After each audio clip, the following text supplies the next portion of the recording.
Moscow. I was the Bloomberg bureau chief. I went there many times in the New York Times. And then after a detour to Cambodia, I spent 6 years reporting full-time in Ukraine and, of course, traveling. So I think I have a pretty good sense of both sides of the coin. I'd like to start out with since we're in a church, with the religious side, and then touch on language and the cultural appeal of the West to show you where Ukraine is.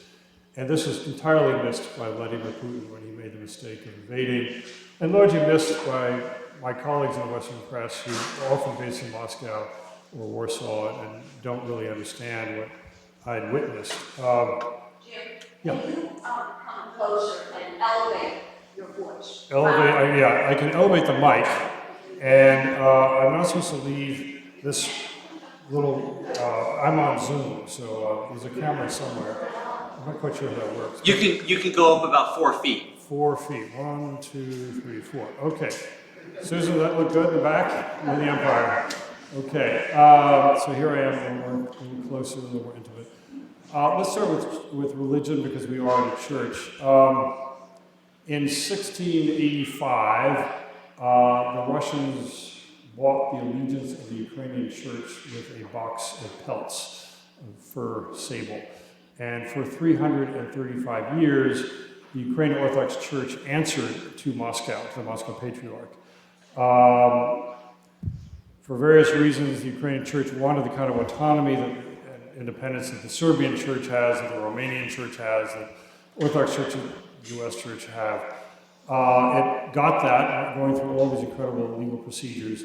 So what we have, and this is Putin looking at his legacy, is for the first time in 334 years, the Ukrainian Orthodox Church became independent of Moscow.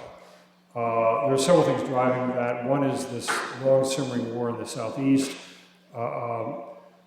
Russian Orthodox priests who answered to Moscow refused to give last rites to Ukrainian soldiers. It was very clear that the Moscow-controlled church was answering to Moscow. And since the real war started 5 weeks ago, dozens of parishes have left.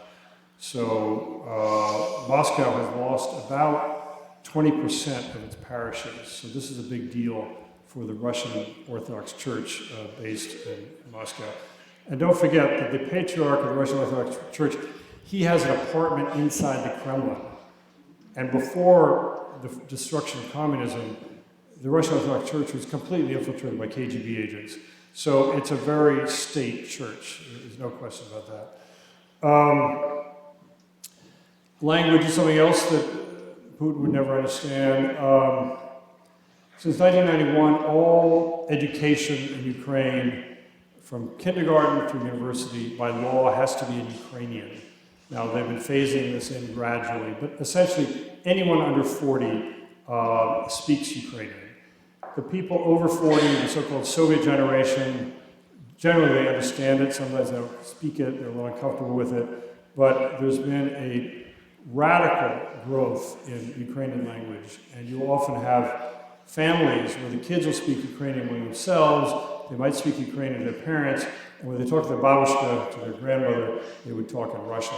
I've seen this. And I've seen on the streets of Kyiv, one person speaking Ukrainian, speaking Russian. They are a very bilingual society, at least in Kyiv. Putin's view is that Kyiv is the 4th largest Russian-speaking city in the world. Yes, but it's totally bilingual, and there's been a huge upsurge in the Ukrainian language. By law, it's like going to Quebec. No public signage, no billboards, no menus can be in the Russian language. And they just passed a law that went into effect about a year ago. It kind of caught me off balance. I go into a cafe, and by law, they have to address the patron first in Ukrainian, and then I would say "Можно по-русски," and then they would switch into Russian. And there wasn't a lot of hassle about that, but it's a point of contention for some people. But there's been this huge growth of Ukrainian language. At the same time, and the Ukrainians fought this war, had their 3rd revolution. Ukrainians, by the way, are descended from Cossacks. And if you look at the eastern border of Ukraine, some people say that's the difference between serfs and citizens. So if this center aisle here was the border, you folks would be citizens. On the east side, you would be serfs. And Ukraine was settled, Ukraine means on the border, by escaped serfs. Serfs is a polite way for referring to slaves, essentially. And so you have this anarchic spirit there. After the Soviet Empire collapsed in 1917, there were these battles, big wars between the Reds and the Whites. The Ukrainians had a third force fighting under the black flag of anarchism. The only place outside of maybe Barcelona that had a serious anarchist movement. And at one point, they had 100,000 men fighting under the black flag of anarchism. They controlled an area the size of Ireland with 9 million people. So there's been this sort of disrespect for authority that started with the Cossacks and came through. And if you go up to the expulsion of the Nazis in '44, then the partisan movement rose up against the Soviet power. And more Soviet security personnel were killed in Western Ukraine in 10 years than during the Soviet decade in Afghanistan. So a lot of people, it was completely hidden. Also, and by the way, since 1991, these people have been glorified, these generals and partisan leaders. They've been, streets have been named after them.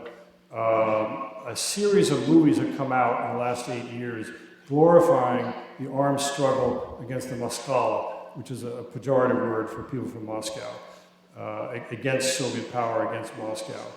So Putin stuck his boots into a very alienated society from Moscow.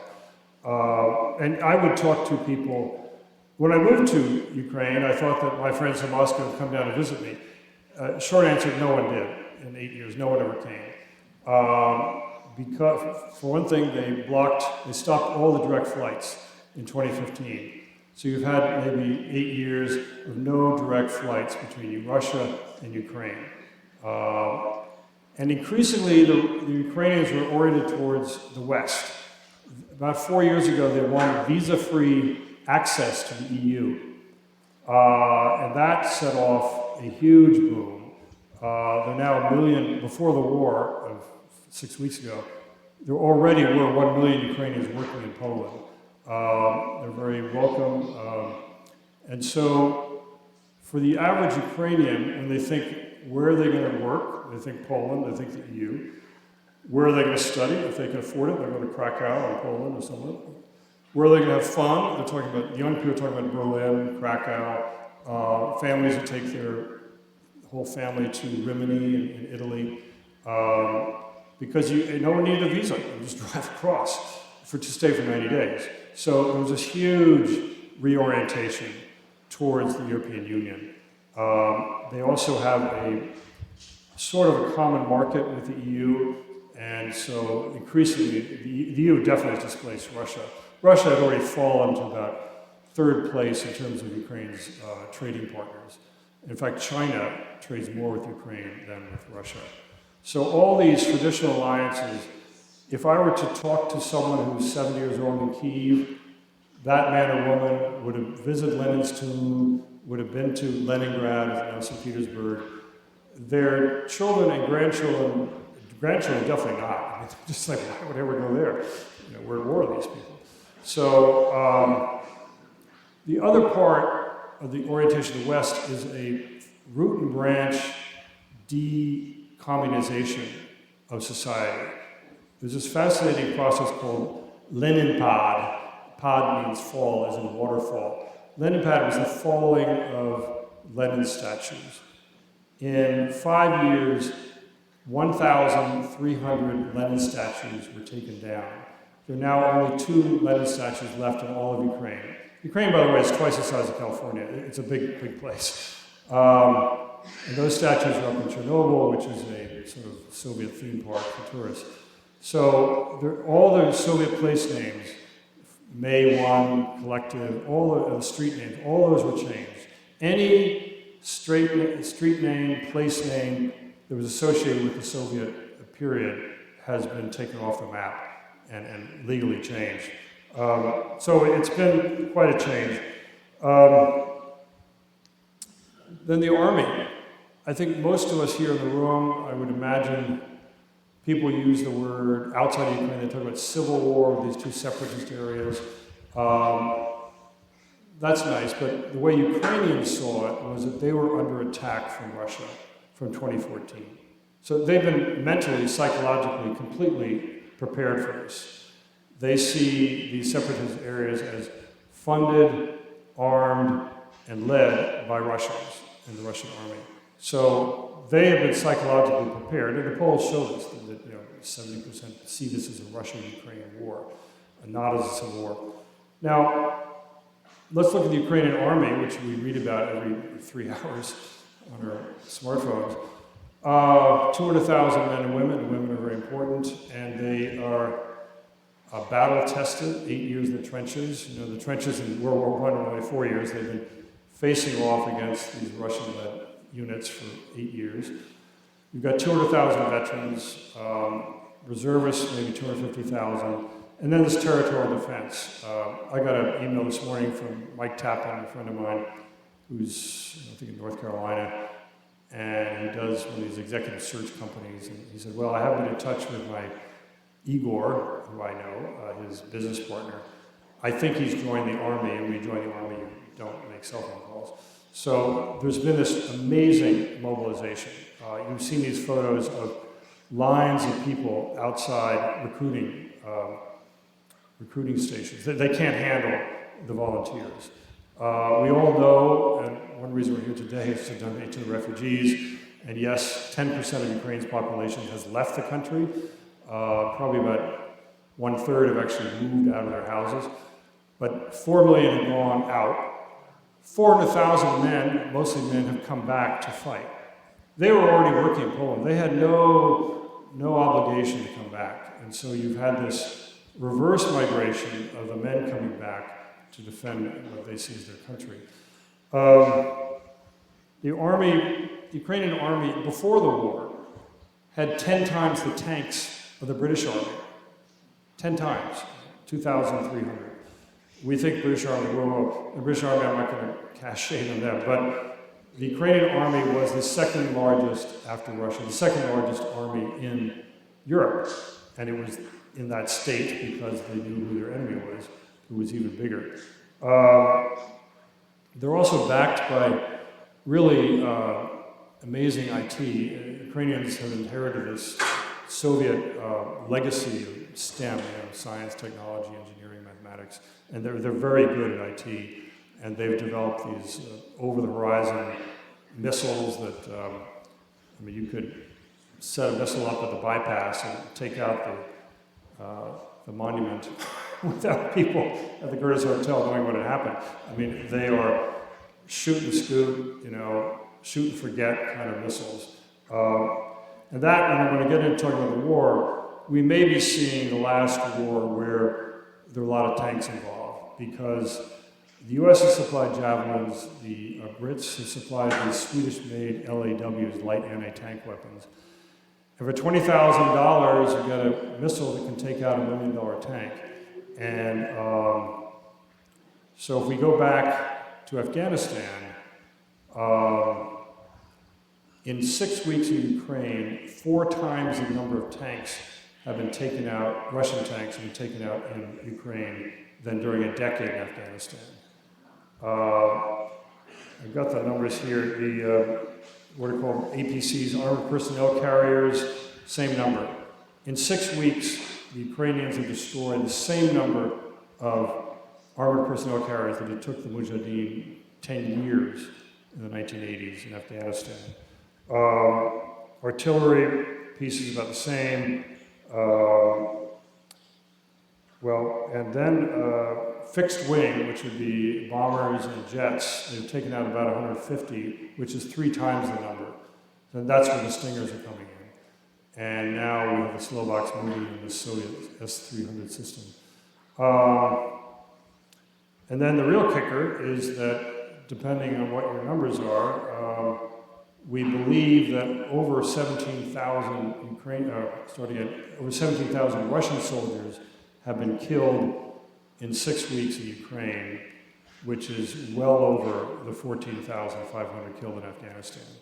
So this has been a military disaster so far for Ukraine, for Russia.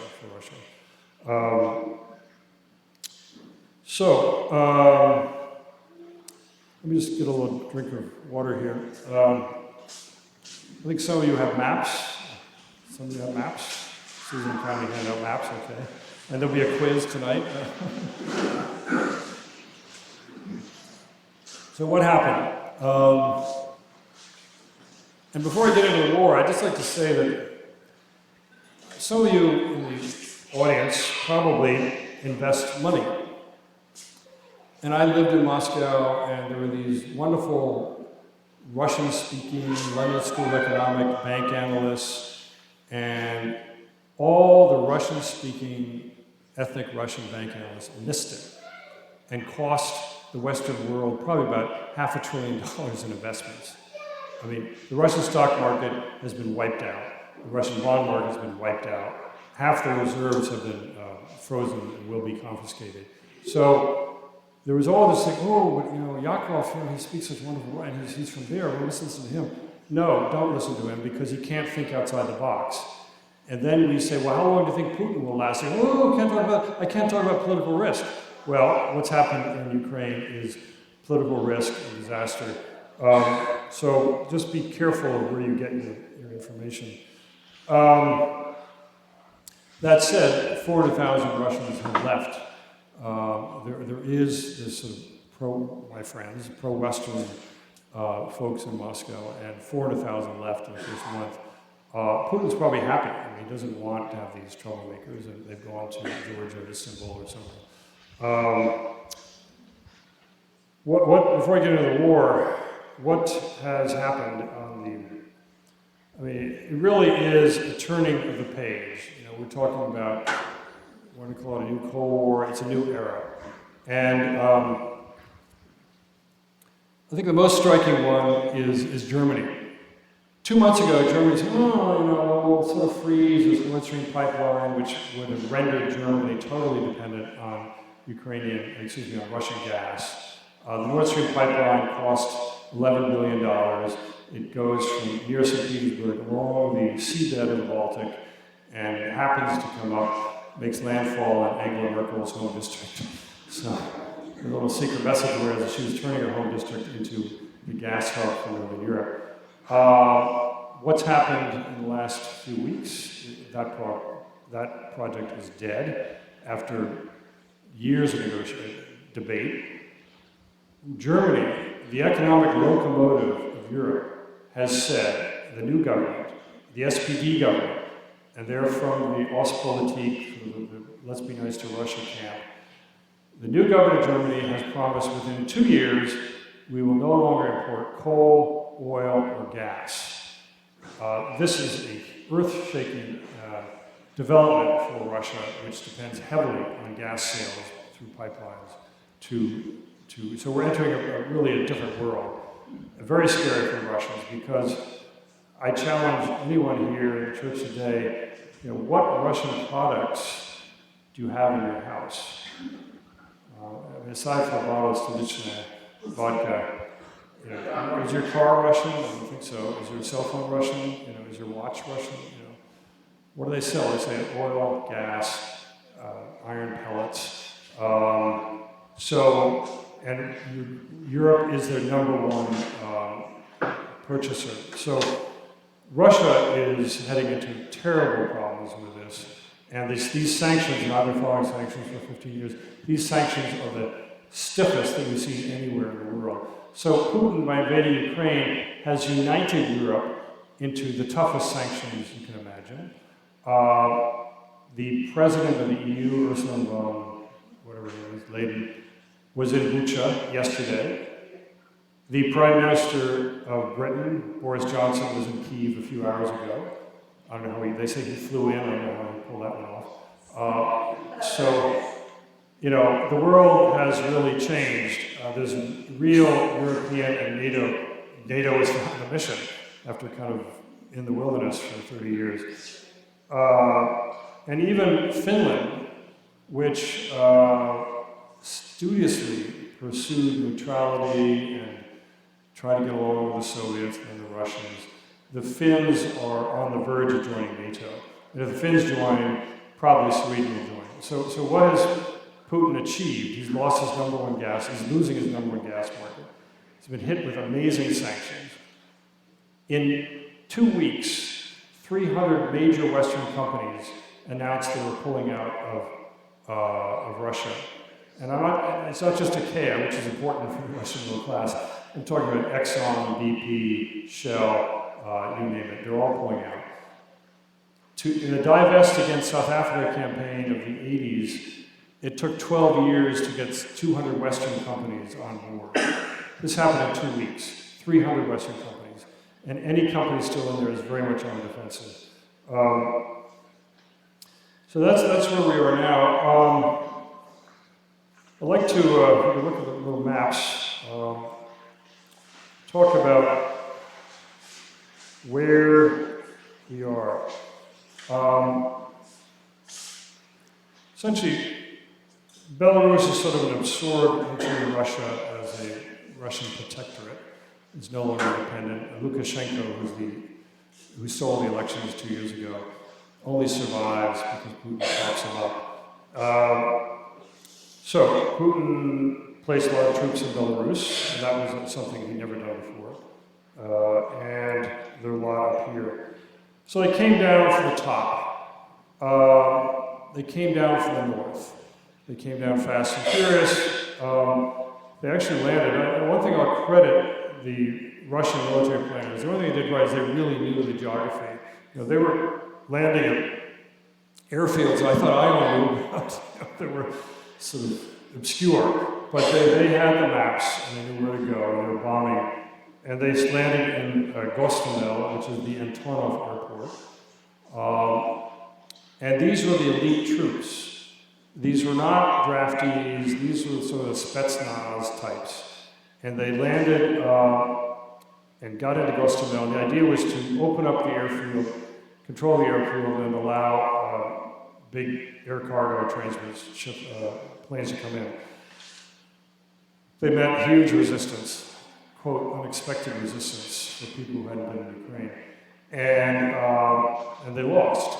In the process, unfortunately, they did damage the world's largest airplane, which is Maria, this Russian, well, Soviet-made originally, but it's a Ukrainian cargo plane. It was the largest in the world, and it would take hydroelectric turbines into Bolivia and do all these crazy things. And that is now a ruin. This was Antonov's airport.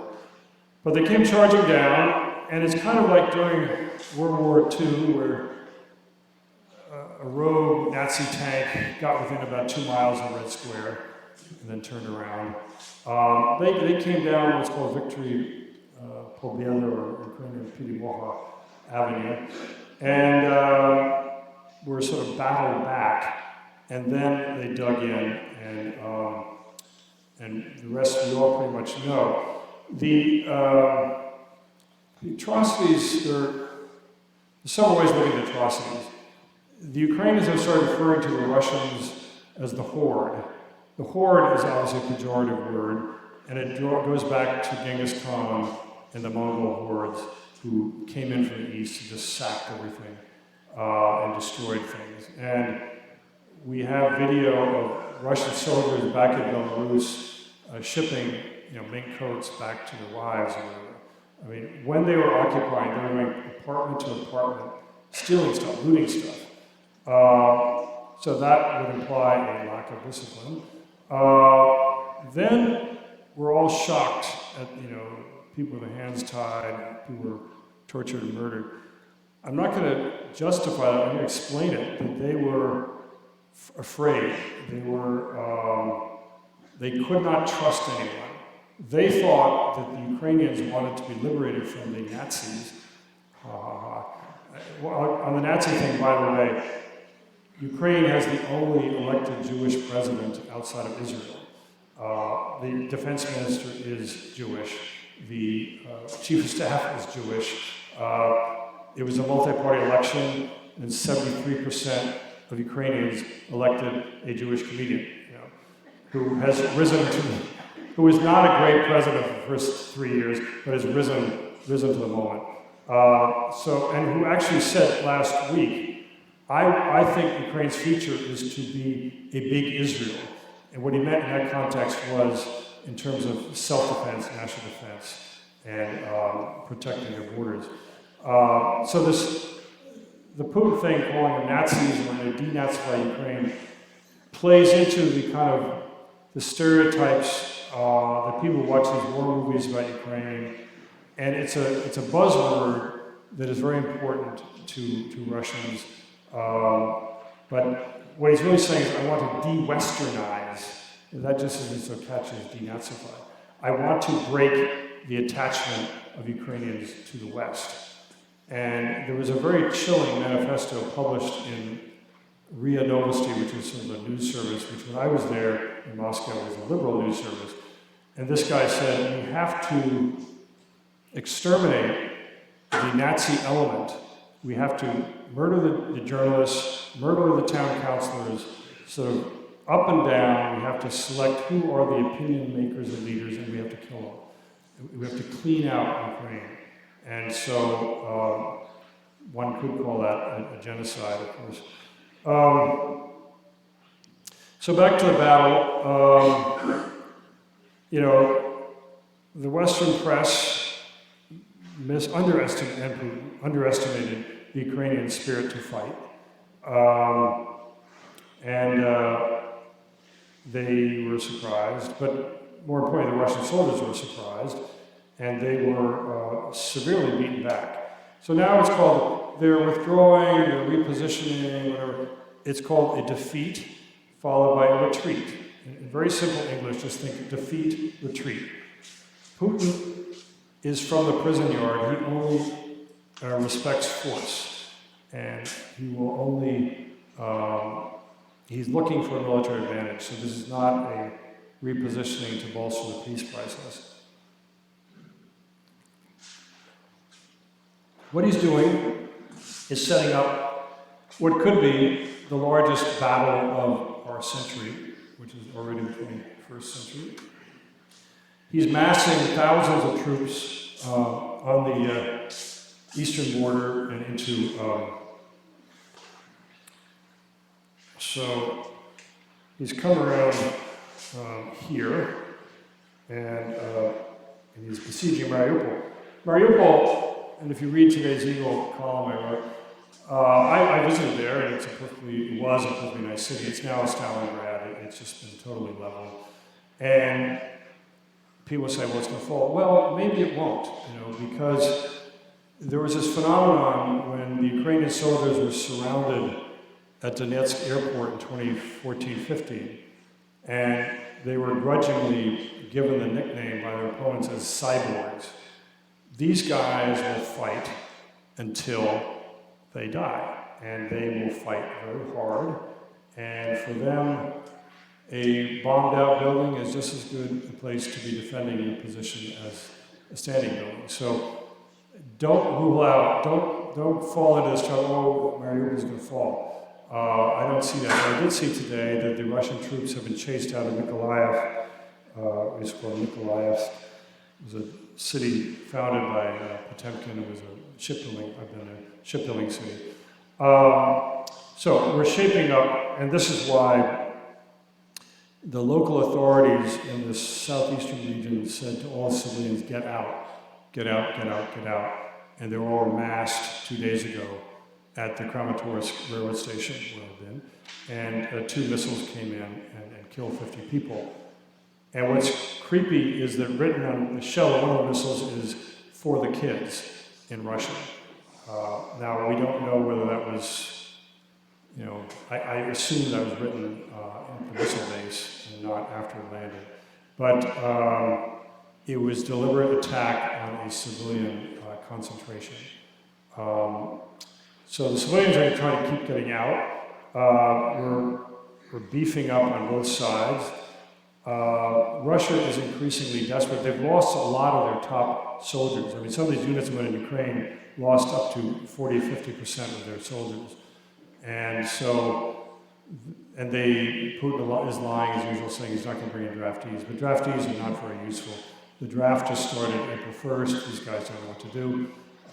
They're just press ganging people off the streets in the separatist area. They're going into restaurants and grabbing waiters and telling them you're now in the army.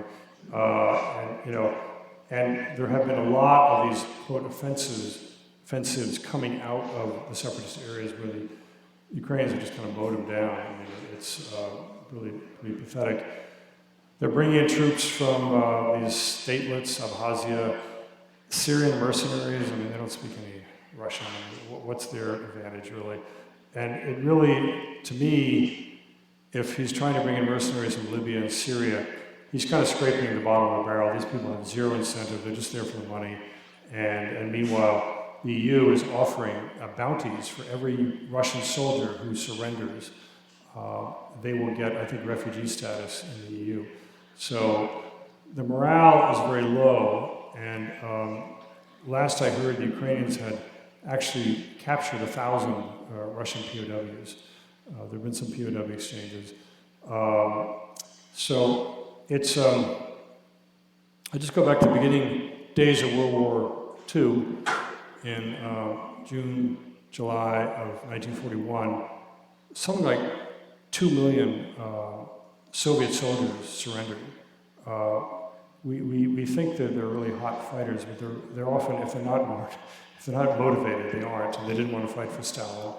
And so the Nazis actually captured 2 million soldiers. Mass surrenders. So we're seeing very low morale. We're seeing reports of Russian units that refuse to fight, refuse to go into Ukraine. And they're bringing in people from all over the place. The battle for Kharkiv, which is the second largest city. I just saw Chernobyl. I mean, read the New York Times today, and I knew bits of this, but Andrew Kramer really pulled it together. They went into Chernobyl, which you have to be kind of retarded not to know about Chernobyl, the world's largest nuclear disaster. They went in with tanks with treads, which means you churn up the soil. They went through what's called the Red Forest, which is considered the most toxic point on the planet. It's only 4 square miles, but it's very dangerous. And they ordered their soldiers to dig trenches. And so now, one report is there are 100 Russian soldiers being treated in Belarus. One has already died.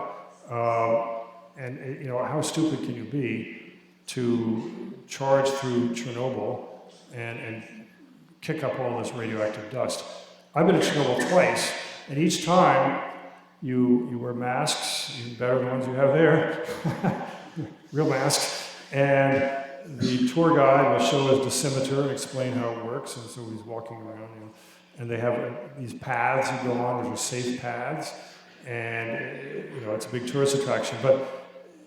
And many of you probably saw the HBO series Chernobyl, which captures the whole thing perfectly. And when you hear that the Russians are digging trenches in the Red Forest of Chernobyl, you can understand why the accident took place in the first place. Because some people aren't too bright, and that was ordered by an officer who should have known better. The 18-year-old draftee from Siberia, you can't really expect him to know what's going on. But back to Kharkiv, which is the second largest city after Kyiv. It's on your right-hand side. The Russians call Kharkov. It's very close to Russia, and that was supposed to fall. The Russians have damaged 1,500 apartment buildings and houses. We have friends that left Kharkiv. They're in Paris, fortunately. But Kharkiv has not fallen. Kyiv has not fallen. Chernihiv, which they had under a month-long siege, has not fallen. So now they're going to try from over here. I think what's shaping up, as I said, is a major battle. Now today, Prime Minister Johnson announced that he would send anti-ship missiles to Ukraine. And Britain, being a seafaring nation, knows how to make anti-ship missiles. Ukraine has some of their own. Right now, all of Ukraine's seaports are blockaded. This is running up the price of grain, of corn and wheat, and basically for sanctions reasons and foreign currency reasons and the fact that not many ships want to go into the Black Sea wheat is also largely off the international markets. Ukraine was one of the top 5 world powers in terms of exporting food. So don't be surprised if you start seeing food riots in places like Egypt, Tunisia, and high price of food was behind the Arab Spring 10 years ago. So we could see a replay of that. The UN, the FAO, the Food and Agriculture Organization announced Friday that world food prices are at a record high. And that has to come out of someone's pocketbook income.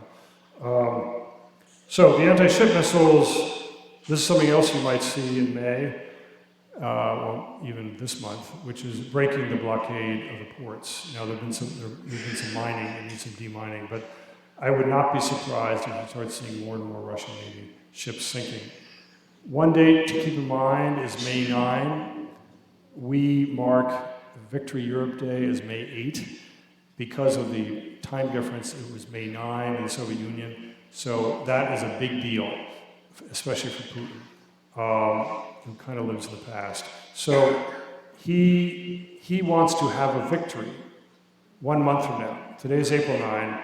He wants to have a victory May 9. He wants to have something to celebrate, something to sell his people. Otherwise, he may be given the hook.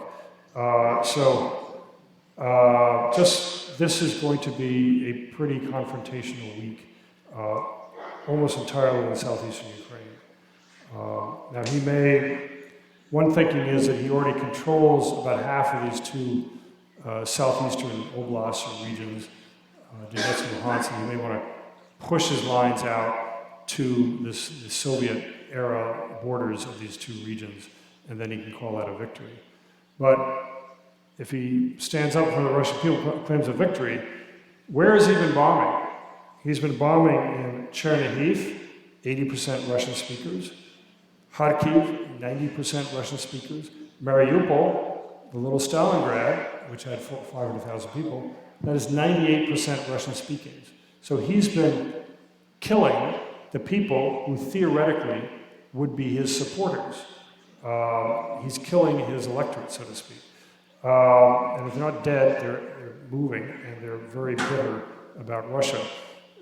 One of Putin's many problems is he cannot get his head around the concept of a Russian-speaking Ukrainian patriot.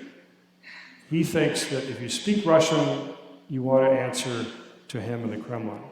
The fact that I'm addressing you in English in an Episcopal church does not mean that I answer to Queen Elizabeth II. I'm sorry. Same thing, Australians are Australians, Canadians are Canadians. This can be our national language, but I'm not British, and most of you are not either.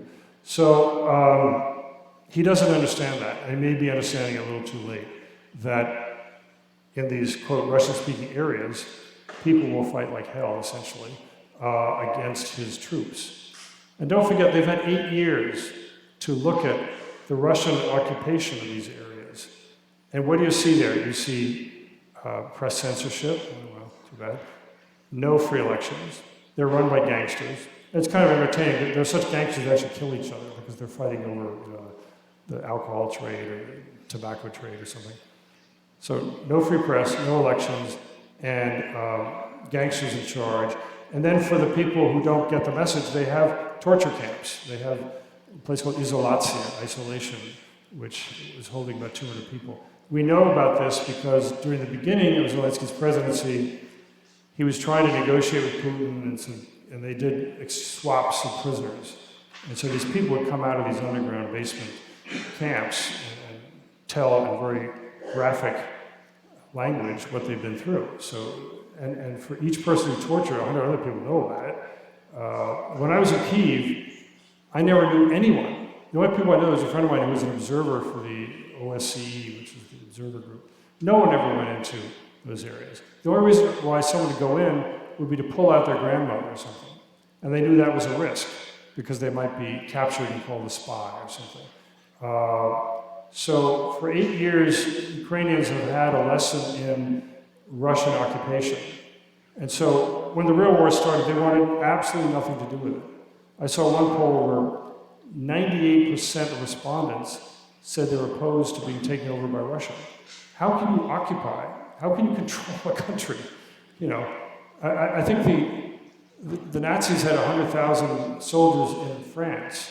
Ukraine is the size of France, but you would need, by one calculation, you need 20 soldiers for each 1,000 inhabitants. So you need 800,000 soldiers to control this place, which once again is twice the size of California. It's huge. So, you know, maybe his limited goal now is to expand his area of control, but he's had such a lead impact, you know, the dead hand of communism, whatever, that half the populations of Donetsk and Luhansk have just left. You know, they left over 8 years, they just quietly left. We know that experience. I've kind of gone on and on. You all have been very patient, and I'd love to open